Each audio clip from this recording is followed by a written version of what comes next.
រយៈពេល3ថ្ងៃហើយដែលប្រជាជនអ៊ីរ៉ង់បានធ្វើបាតកម្មទូទាំងប្រទេសប្រឆាំងនឹងរបបផ្ដាច់ការអ៊ីស្លាមអ៊ីរ៉ង់អាជ្ញាធរបានបិទបណ្ដាញទូរស័ព្ទនិងអ៊ីនធឺណិតដើម្បីកុំឲ្យប្រជាជនទាក់ទងគ្នា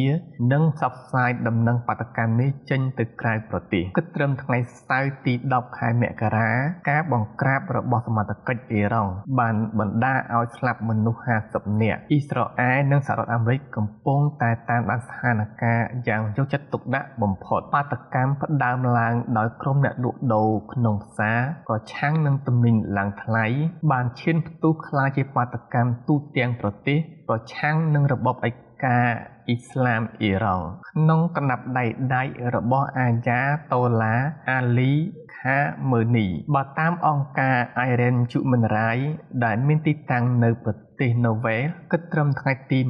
28ខែធ្នូមកមានមនុស្សយ៉ាងហោចណាស់51នាក់ក្នុងនោះកុមារ9នាក់ដែលបានស្លាប់ដោយការបង្ក្រាបរបស់សមត្ថកិច្ចអ៊ីរ៉ង់មគ្គុទ្ទេសក៍កំពូលអ៊ីរ៉ង់អាយ៉ាតូឡាអាលីខាមើនីបានប្រកាសកាលពីល្ងាចថ្ងៃសុក្រគម្រាមថារបបសាធារណរដ្ឋអ៊ីស្លាមអ៊ីរ៉ង់នឹងមិនរៀបថយចំពោះចលនាបាតកម្មនេះជាដាច់ខាតអាយ៉ាតូឡាចាស់ជរាអាយុ80ឆ្នាំរូបនេះបានចោទថាគឺពួកសត្រូវអ៊ីរ៉ង់ដែលមានដូចជាអ៊ីស្រាអែលនិងអាមេរិកដែលបានធ្វើសកម្មភាពញុះញង់ប្រជាជនអ៊ីរ៉ង់ឲ្យធ្វើបាតកម្មប្រឆាំងដើម្បីចង់ផ្ដួលរំលំរបបអ៊ីស្លាមអ៊ីរ៉ង់ភ្លាមក្រោយសាររបស់អាយ៉ាតូឡាអ៊ីរ៉ង់មេក្រុមប្រឆាំងបដិវត្តន៍អ៊ីរ៉ង់បានប្រកាសថាគេត្រៀមកម្លាំងដើម្បីបង្ក្រាបបាតកម្មនិងដើម្បីការពារបដិវត្តន៍អ៊ីស្លាមអ៊ីរ៉ង់ឲ្យរឹងមាំជាអមតៈដោយគ្នាដែរស្ថាប័នតុលាការអ៊ីរ៉ង់បានប្រកាសថា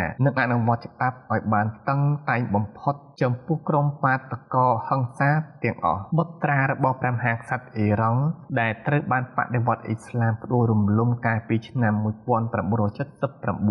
បានប្រកាសអំពាវនាវពីសហរដ្ឋអាមេរិកហៅឲ្យប្រជាជនអ៊ីរ៉ង់ក្រោកឈរឡើងនិងប្រមូលផ្ដុំគ្នាឲ្យបានច្រើនទូទាំងប្រទេសព្រោះថាអវសាននៃរបបអ៊ីស្លាមឯកាអ៊ីរ៉ង់បានមកដល់ហើយពួកគាត់សម្គាល់ដែរថាក្នុងអំឡុងពេលនេះគេកំពុងតាមដានយ៉ាងយកចិត្តទុកដាក់អំពីចំណាត់ការរបស់សហរដ្ឋអាមេរិកនិងអ៊ីស្រាអែលលោកណេតាន់យ៉ាហ៊ូនិងលោកដូណាល់ត្រាំអាចនឹងសម្រេចចិត្តរួមគ្នា